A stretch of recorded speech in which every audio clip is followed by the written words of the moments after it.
सन्मान केला गेला। त्या सन्मानाला आताच या ठिकाणी माननीय आदरणीय हा शब्द मी आवर्जून त्यांच्या पुढे या ठिकाणी लावतोय, कारण ते आज क्लास 1 मध्ये या ठिकाणी त्यांची निवड झालेली आहे। अर्थातच सुशांत नारायणजी चव्हाण यांची संघ लोकसेवा आयोग UPSC MPSC मार्फत घेण्यात आलेल्या भारतीय अभियांत्रिकी सेवा AR45 इंडियन इंजिनिअरिंग सर्व्हिस या परीक्षेत असिस्टंट डेव्हलपमेंट ऑफिसर अर्थातच क्लास 1 अधिकारी या पदी केंद्रीय वाणिज्य मंत्रालयापदी निवड झाल्याबद्दल त्यांचा पुन्हा सर्वात मनापासून या ठिकाणी आभार आणि मनापासून या ठिकाणी स्वागत करतो आणि त्यांनाच विनंती करतो की आपण या ठिकाणी यावं आणि व्यक्त व्हावं।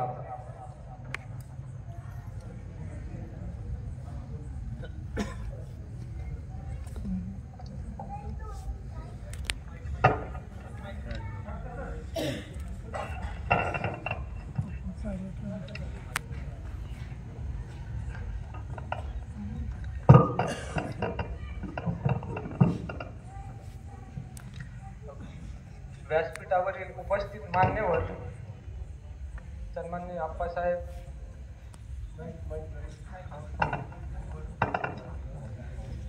तर सर्वप्रथम मी ज्या प्रकारे व्यत्यय आला तुमच्या भाषणामध्ये आणि त्यानंतरही तुम्ही उत्तम पद्धतीनं तुमच्या सेम एनर्जीनं भाषण केलं त्याबद्दल मी तुमचं खूप खूप आभार मानतो।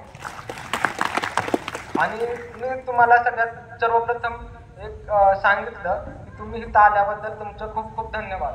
तर तुम्ही त्यावेळेस असं म्हटलं की मला कौतुक समारंभाला यायला खूप आवडतं, तर या वयातही आणि आत्ता जर तुम्ही वेळ बघितली तर आत्ता जवळजवळ 9:30 वाजतात, तर या वयात आणि या वेळेला सेम एनर्जी टिकवून ठेवणारे व्यक्तिमत्व आपल्यासोबत आहे आणि त्यांच्या हस्ते माझा सत्कार झाला त्याबद्दल मी सर्वांचा आणि साहेबांचा खूप खूप आभारी आहे।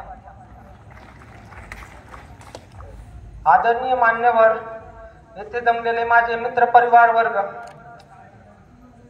माझे पालक, मामा आणि इथे उपस्थित सर्व पाहुणे मंडळी, मी ज्यांना लहानापासून बघत आलोय, खरं तर माझा सगळ्यात ह्याच्या आधी लास्ट टाइमला माझा सत्कार झाला होता इथे शिंदेवाडी, त्यावेळेस माझा शिंदेवाडीत पहिला नंबर आला होता 10वीत आणि त्यानंतर मी आत्ता पहिल्यांदा स्टेजवर येत आहे।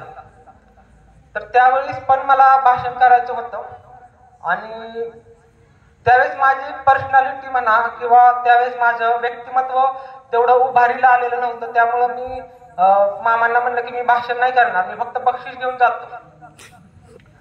आणि मी म्हणजे यशाची एक डेफिनेशन, मी एक व्याख्या म्हणतो ना यश म्हणजे काय असतं, तर मला असं वाटतं की तुम्ही जेव्हा तुम्ही ज्या शाळेत शिकता त्या शाळेत तुम्हाला खूप वर्षानंतर, म्हणजे माझी 2012ला इथे 10वी झाली, तर खूप वर्षानंतर तुम्ही त्याच शाळेत आणि त्या स्टेजवर येऊन भाषण करता, त्याला तुम्ही खरं यश म्हणे। आणि मी या क्षणाची खूप वर्ष वाट बघत होतो। मी हा क्षण डोक्यामध्ये इमॅजिन करत होतो, ज्या प्रकारे आपण म्हणतो ना लॉ ऑफ अट्रॅक्शन हा एक लॉ आहे, तर त्यामध्ये असं सांगितलं जातं की जेव्हा तुम्ही एखादी गोष्ट इमॅजिन करता तर ती तुमच्याकडे आकर्षित केली जाते। मग अशाच पद्धतीनं मी ही एक गोष्ट इमॅजिन करत होतो। तर जसा माझा इंट्रोडक्शन झालं, तर मी माझं इंट्रोडक्शन आणखी वेगळ्या पद्धतीनं देण्याचा प्रयत्न करतो, जेणेकरून सगळ्यांना समजेल की मी कोणत्या कोणत्या बॅकग्राऊंड मधून गेलो आणि कशा पद्धतीनं हे यश संपादन केलं। तर मी माझं शिक्षण लहानपणापासून, मी अगदी अंगणवाडीपासून मी इथं आहे, तर माझं अंगणवाडी ते 10वी पर्यंत शिक्षण शिंदेवाडी या गावात झालं। जिल्हा परिषद या शाळेत माझं 4थी पर्यंत शिक्षण झालं आणि 5वी ते 10वी पर्यंत शिक्षण माझं इथे झालं हनुमान विद्यालय शिंदेवाडी या शाळेत।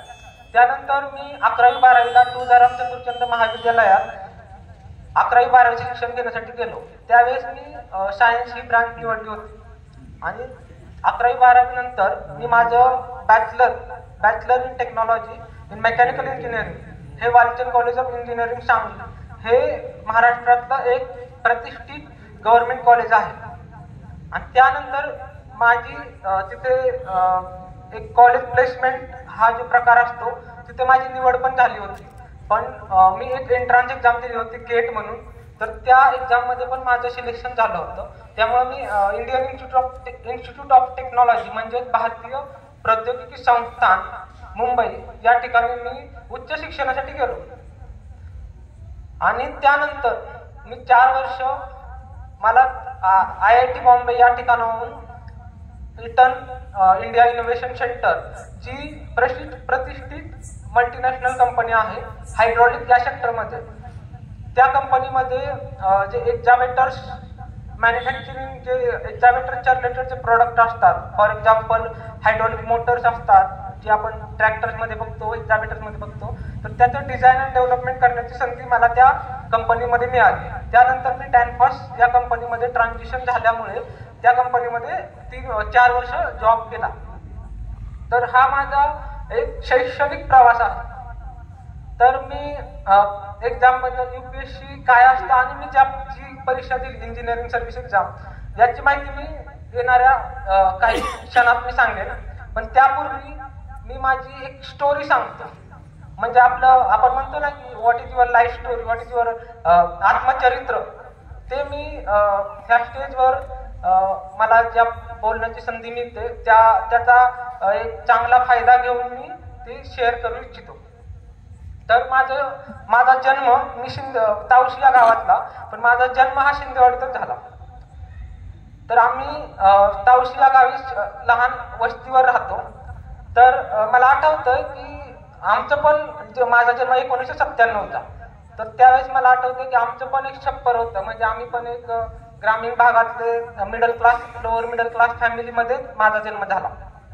तर तिथं पण माझे आई वडील किंवा माझी सगळी फॅमिली शेतामध्ये आम्ही काम करायचो. माझे वडील इन्शुरन्सचे पण काम करायचे आणि त्यांचा पण तो स्ट्रगल पिरियड होता जेव्हा आमची सुरुवात झाली. आणि तेव्हा माझा जेव्हा जन्म झाला तेव्हा 2-3 वर्षानंतर आमच्या आईनं असा निर्णय घेतला की इथे शाळा खूप लांब आहेत, म्हणजे आमच्या गावात शाळा खूप लांब आहेत. त्यामुळं तिनं असा निर्णय घेतला की शिंदेवाडी हे गाव आहे, इथं शाळा जवळ आहे, सगळे लोक आहेत, त्यामुळं इथं शिक्षण घेऊया. तर त्यामुळे मी अगदी वयाच्या 3ऱ्या वर्षी मी शिंदेवाडीमध्ये आलो. तर माझ्या अंगणवाडीचं शिक्षण इथंच झालं. तर प्रत्येकाचा एक टर्निंग पॉईंट असतो लाईफचा. म्हणजे एखाद्याचा 10वी नंतर आपण म्हणतो ना की 10वी हा माझा टर्निंग पॉईंट आहे, 12वी टर्निंग पॉईंट आहे, कधी कधी इंजिनिअरिंग असतो. पण मला असं वाटतं की माझा टर्निंग पॉईंट जो आहे तो वय वर्ष 3 या वयात जेव्हा आमच्या आईनं निर्णय घेतला की शिंदेवाडी त्याला शिक्षणाला लावायचं, तो मी खऱ्या अर्थाने म्हणाल की माझ्या आयुष्याचा तो टर्निंग पॉईंट होता. तिथून खऱ्या अर्थानं माझ्या आयुष्याला एक वेगळा टर्न मिळाला एकदम लहान वयात. तर मी आयुष्यभर आईचा आणि वडिलांचा खूप ऋणी राहील. आणि त्यांनी माझ्या वडिलांनी माझ्यावर कोणतीच गोष्ट फोर्स केली नाही. म्हणजे तू इंजिनिअरिंगच कर, तू मेडिकलच कर, तू हेच कर, अमुकच कर, तमुकच कर, असं कोणतीही गोष्ट कधीही लादली नाही.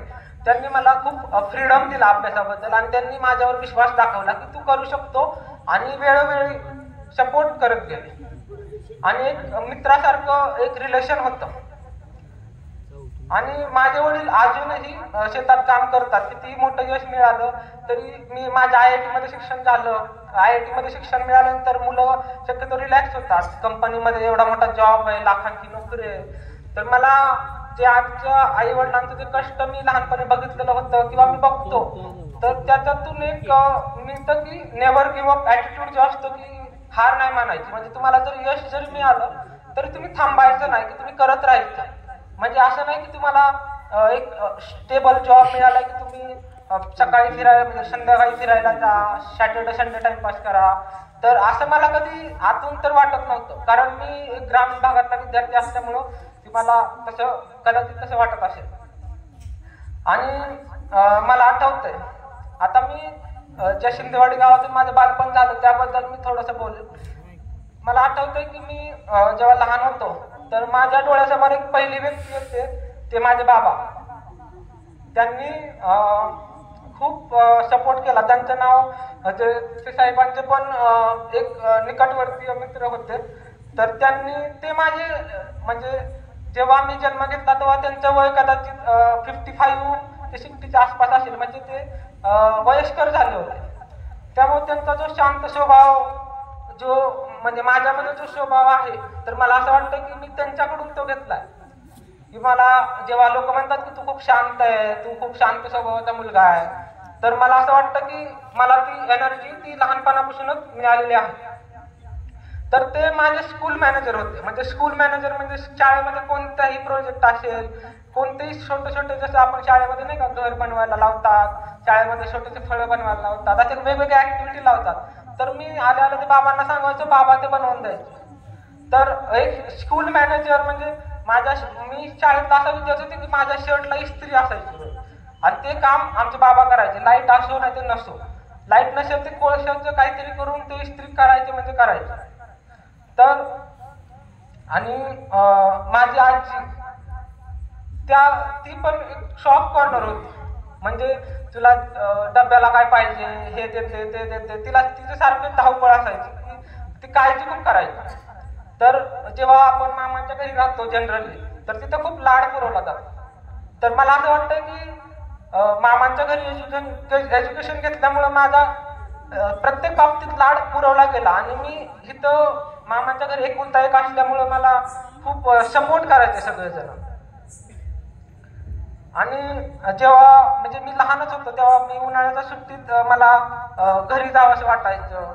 मग मी उन्हाळ्याच्या सुट्टीला, दिवाळीच्या सुट्टीला आमच्या तावशीला गावी जायचो आणि तिथं खूप मजा करायचो. आमचं शेत आहे, खूप आहे. तर त्यावेळेस आम्ही तिथला पण काळ खूप एन्जॉय केला. तर मी माझ्या आजोबांना आणि आजींना खूप खूप धन्यवाद देतो. आणि माझ्या आजोबा नेहमी म्हणायचे, लहान होतो तेव्हा ते नेहमी म्हणायचे की मला घड्याळाची खूप आवड होती लहानपणी. तर ते नेहमी म्हणायचे की मी तुला एक घड्याळ देतो, तू 10वीत पहिला नंबर आण. आणि मी ते वाट बघायचो की मला घड्याळ कधी मिळेल. मी दरवर्षी काही ना काही इम्प्रूव्हमेंट करायचो. आणि तुम्हाला सांगायला मला खूप आनंद होईल की माझा ह्या शाळेत 10वीत पहिला नंबर आला होता. तर माझी सगळ्यात मोठी जी अचिव्हमेंट आहे ती मला वाटते माझ्या आयुष्यात मी ज्या स्टेजला गेलो त्यातली सगळ्यात मोठी अचिव्हमेंट मला असं वाटतं की मी माझा 10वीत जो नंबर आला पहिला, आणि मी जेव्हा इथं शाळेवर येतो आणि मी बघतो माझं नाव इथं लिहिलेलं आहे मागं, सुशांत नारायण चव्हाण, तर ते नाव वाचून मला खूप अभिमान वाटतं की एक प्रेरणा मिळते की आपण काहीतरी केलंय किंवा आपल्याकडे बघणारे पण लोक आहेत. त्यामुळे आपण पुढे जाऊन जेव्हा आपण ग्रॅज्युएशन करणार किंवा पोस्ट ग्रॅज्युएशन करणार किंवा एका नामांकित कंपनीमध्ये काम करणार, तर आपल्याकडे बघणारे पण काही मुलं आहेत. त्यामुळे आपण त्या जबाबदारीची जाणीव ठेवून अभ्यास करणं गरजेचं आहे. तर ह्या पद्धतीनं मी अभ्यास केला. त्यानंतर जेव्हा जेव्हा मी शाळेतून एक मार्कशीट मिळायचं, तर सत्र परीक्षेला वगैरे मार्कशीट मिळतं आपल्याला आणि त्यावर पालकांची सही लागते. मग मी आमच्या मोठ्या मामांकडे यायचो, सही मागायचो. आणि मोठे मामा खूप स्ट्रिक्ट होते, खूप डिसिप्लिन होते. ते लगेच सही देत नव्हते. ते खूप म्हणायचे की तू एवढे कमी मार्क कसे पडले, जरी 80% 85% जरी असेल तर ते म्हणायचे की अजून इम्प्रूव्हमेंट करायला पाहिजे, आणि ते लगेच सही घेत नव्हते. मग मी विनोद मामांच्या कट्ट्यावर जायचो, तिथे आमचे बाबा बसलेले असायचे आणि मी तिथे तो ग्रुप मला अजूनही आठवतो, तो वयस्कर माणसांचा ग्रुप. जेव्हा सगळे लोक त्या कट्ट्यावर बसायचे, त्या कॉर्नरला माझे बाबा बसायचे, तिथून मी ती साईन घ्यायचो आणि बाबांकडून 1 रुपया घ्यायचो आणि मी शाळेत तो रिझल्ट सबमिट करायचो. तर जेव्हा जेव्हा मला असं वाटायचं की जेव्हा जेव्हा मी भरकटायला लागलो, म्हणजे मुलं काय करतात की ग्रामीण भागामध्ये खूप इव्हेंट असतात, नवरात्री असते, गणेशोत्सव असतो आणि बरेच काही ऍक्टिव्हिटीज असतात, त्यामध्ये आपण मित्रांसोबत जातो. तर आमचे मामा म्हणायचे नाही, तू नाही जायचं. मग मी खूप चिडायचो, रागवायचो, पण ते ऐकत नसायचे की तू जायचं नाही म्हणजे जायचं नाही. आणि अशा पद्धतीने एक स्ट्रिक्ट वातावरणात, म्हणजे एक डिसिप्लिन वातावरणात माझी पालन पोषण झालं. आणि आमचे लहान मामा ते माझ्यासाठी सॉफ्ट कॉर्नर होते. म्हणजे कधी कधी मला इकडं कुठं जायचं असेल आणि त्यावेळेस मोठे मामा परमिशन देत नसायचे, तेव्हा मी लहान मामांना म्हणायचो की जाऊ का, तर ते म्हणायचे जा. तर असे एक डिसिप्लिन आणि एक ओपन फ्रेंडली एन्व्हायरमेंट आमच्या घरामध्ये होतं. आणि एक त्या अशा वातावरणामध्ये घरामध्ये जेव्हा आपलं असं वातावरण असतं, जेव्हा फेल्युअर्सना सक्सेसला ह्या दोन्ही गोष्टीला समान दर्जा दिला जातो. की असं नाही की तू नापास झाला किंवा फेल झाला तर तुला वेगळ्या प्रकारची ट्रीटमेंट मिळेल, असं नाही. तर जेव्हा जेव्हा मी फेल झालो, जेव्हा जेव्हा मला अडचणी आल्या, जेव्हा जेव्हा मी इमोशनली डाऊन असायचो, मेंटली डाऊन असायचो, तर त्यावेळेस मला माझ्या मामांनी किंवा इथे उपस्थित ग्रामस्थांनी सुद्धा की मला खूप सपोर्ट केला. आणि मी सगळ्यात यानंतर मी मामींचं जेव्हा आमच्या मोठ्या मामी आल्या तेव्हा 2003 साली त्या आल्या, आणि मी जेव्हा जेव्हा शाळेतले जे किस्से असायचे मी त्यांना सांगायचो, त्यांच्यासोबत शेअर करायचो. तर एक फ्रेंड्स एन्व्हायरमेंट घरामध्ये होतं. आणि त्यानंतर 2010ला म्हणजे जेव्हा मी 9वी मध्ये होतो तेव्हा आमच्या छोट्या मामी आल्या, आणि त्यानंतर आमची बहीण पण इथे 7वी नंतरचं तिनं शिक्षण केलं. तर एक वक्तृत्व जे डेव्हलप करण्याचं काम, जसं इथं मगाशी शिवांजली गीतांजली बोलली, तर मला तिच्या इतकं मस्त किंवा तिच्या इतकं व्हॉइस व्हेरिएशन वालं भाषण नाही करता येत, तर ते जे बिंबवलं जात आहे ते ह्या मामींनं काम केलेलं आहे. आणि अशा मी एक कुटुंबाची इंट्रोडक्शन दिली, आणि अशा कुटुंबातून मी वाढलेला असल्यामुळं की एक अधिकारी घडवण्याचं जे लागतं अमृत, ते मला सुरुवातीपासूनच थोडं बिंबवलं गेलं. आणि मोठे मामा नेहमी म्हणायचे, मी जेव्हा वाचनला होतो, जेव्हा इंजिनिअरिंग करत होतो, IIT ला गेलो, ते कधीच म्हणे तू IIT करू नको, तुला UPSC करायची. तर ते नेहमी म्हणत गेले की तू लक्षात ठेव की तुला UPSC करायची, मग तू तुझ्या वेळेनुसार तुझ्या कामानुसार तू ते करत राहा. तर मग मी जेव्हा जेव्हा घरी यायचो तेव्हा कुठला तरी अधिकारी झालेला असायचा, त्याचं न्यूजपेपर मधले मला फोटो पाठवायचे, सोशल मीडियावरती शेअर करायचे. तर माझ्या डोक्यात ते लहानपणापासून थोडं होतं की UPSCची एक्झाम आपल्याला कधीतरी द्यायची. पण आता सध्या काय झालं की कॉम्पिटिशन खूप जास्त आहे. तर मी असं ठरवलं की मी जॉब पण करतो आणि जॉब करत पण प्रिपरेशन करतो. तर अशा पद्धतीनं मी त्या प्रिपरेशनकडे नंतर येतो. आम्ही थोडक्यात अजून काही लोकांना मला धन्यवाद द्यायचं, जे माझे मित्र होते, जे ह्या शाळेत आम्ही सोबत शिकलो. जसं मित्रांची नावं घेतो, सार्थक, संकेत, ओंकार, संदेश, नरेंद्र, शुभम, अक्षय, असे खूप सारे मित्र. There is a long list. पण मी माफी मागतो की मी सगळ्यांची नावं नाही घेऊ शकत, आपल्याकडे वेळ कमी असल्यामुळं. पण ज्या मित्रांसोबत मी बालपण घालवलं आणि खूप आम्ही दंगा मस्ती करायचो, आणि अशा मित्रांसोबत आणि आमचा अभ्यास पण आम्ही सोबत केलेला आहे 10वीला असताना. आणि यानंतर मी माझ्या शिक्षकांकडे येतो. जे शिक्षक मला भेटले शिंदेवाडी गावातून म्हणा किंवा बाहेरून म्हणा, तर शिक्षकांसाठी माझ्याकडे 2 ओळी आहेत. जिंदगी गिरवी रख कर भी ना चुका पाएंगे उसका कर्जा, माही नहीं है भगवान के बराबर, गुरु का ही है उतना ही महान दर्जा. भगवान को भी भगवान बनने के लिए गुरु का ही ज्ञान काम आया था. माँ ने तो कहा उंगली पकड़ के चलो, लेकिन चलना तो गुरुओं ने ही सिखाया था. तर माझं लहानपणी जेव्हा मी इथं जिल्हा परिषदला वाढलो, तर Londhe sir, Kakade sir, Wane madam त्यावेळेस मुख्याध्यापिका होत्या. आणि इथं हायस्कूलला आल्यानंतर Mulani madam, Awate madam, Waghmare madam, Mane madam, Awatade sir, Borshe sir, Athavale sir, Jagtap sir, Mulani sir, Akhade sir, Taktode sir, Khare sir, असे खूप चांगले शिक्षक मला मिळाले. आणि ते शिक्षक जसं जगताप सर होते, आठवले सर होते, ते खूप स्ट्रिक्ट होते. ते जिओमेट्री हा सब्जेक्ट शिकवायचे जगताप सर, तर ते खूप स्ट्रिक्ट होते. त्यांची प्रमेयाची जी तयारी झाली 10वीत असताना, आणि अभ्यास करताना मी माझ्या घरामध्ये खूप पोस्टर चिकटवले होते की वेगवेगळे प्रमेय. तर ह्या शिक्षकांनी खूप चांगलं मार्गदर्शन केलं. आणि त्यानंतर मी बाहेर ट्युशन पण केल्या. ह्या शिंदेवाडी गावात पण त्यावेळेस रणवरे मॅडम ट्युशन घ्यायच्या, पूजा मॅम ट्युशन घ्यायच्या, आणि मगर सरांचं मला 10वीत असताना मार्गदर्शन लाभलं. पण आमचे एक खास सर होते, ते भगत सर. त्यांनी मला खूप चांगलं मार्गदर्शन केलं. ज्या पद्धतीनं त्यांनी जो पाया रचला, त्यांनी फक्त अभ्यासाबद्दलच नाही, पण त्यांनी मला इन लाईफ रिलेटेड मेडिटेशन काय असतं, आणि त्या मेडिटेशन मी आजही करतो. तर अशा पद्धतीनं ज्या शिक्षकांनी माझं 10वी पर्यंत जे आपण म्हणतो ना ग्रामीण भागात खूप चांगलं शिक्षण अवेलेबल नसतं, पण मला फॉर्च्युनेटली माझ्या काळात ह्या शाळेमध्ये किंवा ह्या जिल्हा परिषदमध्ये खूप चांगलं दर्जाचं शिक्षण अवेलेबल होतं आणि आजही आहे. तर मी या शिंदेवाडी गावातल्या सर्वांचं खूप खूप आभार मानतो. आता मी माझ्या पुढच्या प्रवासाबद्दल थोडंसं शेअर करतो. ही 11वी 12वी माझी तुळजा रामचंद्रचंद या ठिकाणी झाली. तर त्या ठिकाणी पण जेव्हा मी अभ्यास करायचो त्यावेळेस सुरुवातीला गोष्टी समजत नसायच्या. आपण ग्रामीण भागातून आलेलो असल्यामुळे सुरुवातीला आपल्याला तेवढा एक न्यूनगंड असतो मनामध्ये की आपण कधी सक्सेसफुल होणार आणि कधी ह्या शहरातल्या लोकांसोबत वावरणार. तर अशा पद्धतीनं मी सुरुवातीला लो कॉन्फिडन्स मोडमध्ये होतो, पण तिथंही मला चांगल्या शिक्षकांचं मार्गदर्शन मिळाल्यामुळं आणि एक अभ्यासाची आवड असल्यामुळे मी तिथेही मला एक सांगायला आवडेल की मला 12वीला गणितात 100 पैकी 100 मार्क होते. तर अशा पद्धतीनं मला खूप चांगला माझा सिन्सिअरिटी होती जेव्हा मी अभ्यास करायचो. आणि माझं बीटेक आणि एमटेक करत असताना मी पर्सनॅलिटी डेव्हलपमेंटवरती आणि कॉलेजमधल्या वेगवेगळ्या उपक्रमांवरती भाग घेण्यास तयारीची सुरुवात केली, जेणेकरून माझी पर्सनॅलिटी डेव्हलपमेंट होईल.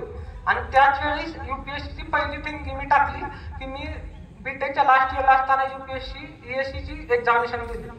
तर मी या एक्झाम बद्दल थोडंसं सांगतो की UPSC हे युनियन पब्लिक सर्व्हिस कमिशन म्हणजे संघ लोकसेवा आयोग हे भरपूर एक्झाम कंडक्ट करतं. त्यापैकी एक जी आपण प्रशासकीय सेवा म्हणतो, जी IAS IPS ऑफिसर जिथून सिलेक्ट केले जातात, तर ती एक सेवा आहे. त्यामध्ये खूप उच्च दर्जाचे जसे प्रशासकीय सेवेमध्ये काम करणारे अधिकारी घडवले जातात. त्या प्रकारे इंजिनिअरिंग सर्व्हिस एक्झामिनेशन हे इंजिनियर्ससाठी क्लास 1 ऑफिसर घडवण्यासाठी एक एक्झाम आहे. आणि त्याचबरोबर डिफेन्स क्षेत्रामध्ये किंवा दुसऱ्या इकॉनॉमिक सर्व्हिसमध्ये, इंडियन स्टॅटिस्टिकल सर्व्हिसमध्ये अशा खूप साऱ्या परीक्षा आहेत ज्या UPSC कंडक्ट करते. तर या प्रकारे ह्या एका परीक्षेमध्ये मी तयारी सुरू केली. प्रायव्हेट जॉबला जेव्हा मी लागलो तर ते कोविडचं वर्ष होतं, त्यावेळेस मी अभ्यासाकडे एवढं लक्ष दिलं नाही. पण जेव्हा मी पुण्यामध्ये गेलो, वर्क फ्रॉम होम बंद झालं, त्यावेळेस मी ऑफिसमधून थोडा वेळ काढायला लागलो. आणि मला बीटेकला असताना गेटची तयारी केलेली असल्यामुळे गेट हे एक एंट्रान्स एक्झाम आहे, तर त्याचा सिलेबस आणि ESCचा सिलेबस जरा ओव्हरलॅप होतो. तर त्याची तयारी असल्यामुळे मला अनुभव होता ESC काय असतं, कसं प्रिपेअर करायचं. आणि मी त्यावेळेस ऑनलाईन एक क्लास केला होता. तर त्या क्लासमध्ये, ऑनलाईन क्लासमध्ये मी सकाळी 5 वाजता उठायचो. सकाळी 5 ते 8 3 तास ते लेक्चर करायचो. 3 तासाचे लेक्चर असायचं. परत 2 तास अभ्यास करायचो. नंतर मग 10 वाजता ऑफिसला जायचो. 10 ते संध्याकाळी 8 वाजेपर्यंत ऑफिस असायचं. मग ऑफिसचं काम करायचो आणि ऑफिसचं काम झाल्यानंतरही मी 1-2 तास अभ्यास करायचो. असं दिवसातून मी 5 ते 6 तास किंवा 4 ते 5 तास मी काढायचो. आणि सॅटर्डे संडे मी कुठं फिरायला जात नव्हतो. त्यामुळे ही जी परीक्षा असते इंजिनिअरिंग सर्व्हिस, यामध्ये 3 स्टेजेस असतात. जसं एक प्रिलिम असते, जी पूर्व परीक्षा असते, त्यामध्ये ऑब्जेक्टिव्ह क्वेश्चन्स असतात. त्यामध्ये करंट अफेअर्स आणि मेकॅनिकल इंजिनिअरिंग रिलेटेड क्वेश्चन्स असतात. आणि त्यानंतर मुख्य परीक्षा जी असते ती कालांतराने म्हणजे 3-4 महिन्यानंतर ती परीक्षा घेतली जाते. तर या परीक्षेचा जो सिलेबस असतो तो पूर्ण मेकॅनिकल इंजिनिअरिंग जे आम्ही शिकलो इंजिनिअरिंगच्या माझ्या सिलेबसमध्ये, ते पूर्ण तिथं लेखी स्वरूपाचे असते, त्यामध्ये ऑब्जेक्टिव्ह नसतं. तर अशा पद्धतीनं लेखी परीक्षेच्या या क्लासमधून तयारी झाली आणि सेल्फ स्टडी ही भरपूर केला. आणि त्यानंतर 3 महिन्यानंतर एक मुलाखत असते, ती दिल्लीला होते युनियन पब्लिक सर्व्हिस कमिशनच्या ऑफिसमध्ये. जे तुम्ही 12th फेल मूवी पाहिला असेल, तर 12th फेल या मूवीमध्ये ज्या पद्धतीने इंटरव्ह्यूचं जे सेटअप दाखवलेलं आहे, तोच सेटअप, त्या सेटअपमध्ये माझा इंटरव्ह्यू झाला. तर मी इंटरव्ह्यूची तयारी मला खूप माझ्या मित्रांचं सहकार्य लाभलं. आणि मी जे मेकॅनिकल इंजिनिअरिंगचा जॉब पण करत होतो आणि मी एज्युकेशन पण मेकॅनिकल इंजिनिअरिंगचं असल्यामुळे माझी त्या सब्जेक्टवर खूप कमांड होती. आणि आपण असं म्हणतो की प्रायव्हेट जॉब चांगला नसतो, गव्हर्नमेंटच चांगला आहे. पण मी असं म्हणेल की सध्या तरी आता काळ बदललाय. आता इंडियामध्ये प्रायव्हेट सेक्टर पण खूप प्रगत होत चाललंय. मल्टीनॅशनल कंपन्या आपल्या पुण्यामध्ये किंवा आपल्या मुंबईमध्ये पण भरपूर आहेत. तर तिथं जॉब करणारी पण माझी खूप सहकारी मित्र आहेत. आपल्या गावातूनही खूप मित्र तिथं जॉब करायला जातात आणि तिथं पण खऱ्या अर्थानं नेशन डेव्हलपमेंटचं काम होतं. पण मला असं वाटलं की मी या गव्हर्नमेंट जॉबमधून मी एक मोठा इम्पॅक्ट टाकू शकतो समाजावरती, एक समाजासाठी खूप मोठं योगदान देऊ शकतो. तर त्यामुळं मी गव्हर्नमेंट जॉबची चूज केला. तर मी जसं साहेबांनी सांगितलं की गावाकडे लक्ष द्या, घराकडे लक्ष द्या, आपल्या एरियाकडे लक्ष द्या. तर मी नक्कीच जेव्हा मी दिल्लीमध्ये जाईल तर मी माझं वय आता कमी असल्यामुळे मला प्रशासकीय सेवेचा किंवा गव्हर्नमेंट वर्क या गोष्टीचा मला सध्या तरी अनुभव नाही आहे. तर मला सध्या अनुभव आहे प्रॉडक्ट डेव्हलपमेंट, म्हणजे एखादा मेकॅनिकल इंडस्ट्री कशी वर्क होते आणि तिथं माझं जे काम असणार आहे ते काम पण या क्षेत्रामध्ये जे मोठे मोठे CEO असतात, कॉर्पोरेट सेक्टरमधले जे लीडर्स असतात किंवा आपले जे मीडियम स्मॉल इंडस्ट्री असतात, MSME म्हणतो आपण, तर त्या इंडस्ट्रीजना अप्रुव्हल देण्याचं काम त्या ठिकाणी मी करणार आहे. तर मला असं वाटतं की मी ह्या क्षेत्रामध्ये खूप जास्त अनुभव घेतल्यामुळे मी त्या प्रायव्हेट कंपनीमध्ये 4 वर्ष आणि माझे इंजिनिअरिंग 6 वर्ष, असा टोटल 10 वर्षाचा मला ह्या फील्डमध्ये अनुभव आहे. तर मी नक्कीच देशासाठी, आपल्या गावासाठी आणि आपल्या राज्यासाठी खूप चांगलं काम करण्याचा नक्कीच प्रयत्न करेन. आणि मला पण आपल्या सहकार्याची खूप खूप आवश्यकता आहे. मी जेव्हा आपण दिल्लीला याल, जेव्हा आपले इथले जे पदाधिकारी आहेत, जेव्हा आपले इथे गव्हर्नमेंट ऑफिशियल्स आहेत, त्यांच्या मार्गदर्शनाची आपल्याला नक्कीच गरज भासते. तर मी तीही अपेक्षा व्यक्त करतो. आणि मला जसं साहेबांनी सांगितलं की जबाबदारीची जाणीव असली पाहिजे, तर मी ती जाणीव ठेवूनच मी इथून पुढची पावलं टाकण्याचा प्रयत्न करेन. तर एक जाता मला एक 4 ओळी म्हणाव्याशा वाटतात. एक हिंदीमध्ये छोटीशी कविता आहे.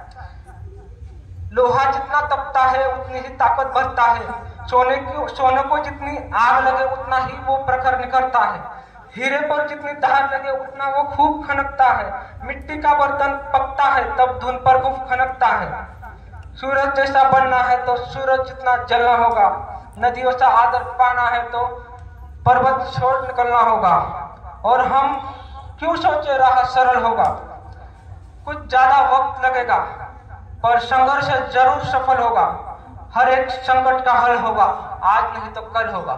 तर एवढे बोलून मी माझे 4 शब्द थांबवतो. तुम्ही खूप वेळ दिला, आता खूप उशीर झालेला आहे आणि त्याबद्दल मी जास्त वेळ घेतल्याबद्दल दिलगिरी व्यक्त करतो. कारण मला पण सगळ्यांचे आभार मानायचे होते आणि सगळ्यांचे, सर्व मान्यवरांचे, सर्व उपस्थित ग्रामस्थांचे, ज्यांनी आपला वेळात वेळ काढून इथं उपस्थिती लावली त्याबद्दल आणि हे कौतुक सोहळ्याचं आयोजन केल्याबद्दल खूप खूप धन्यवाद.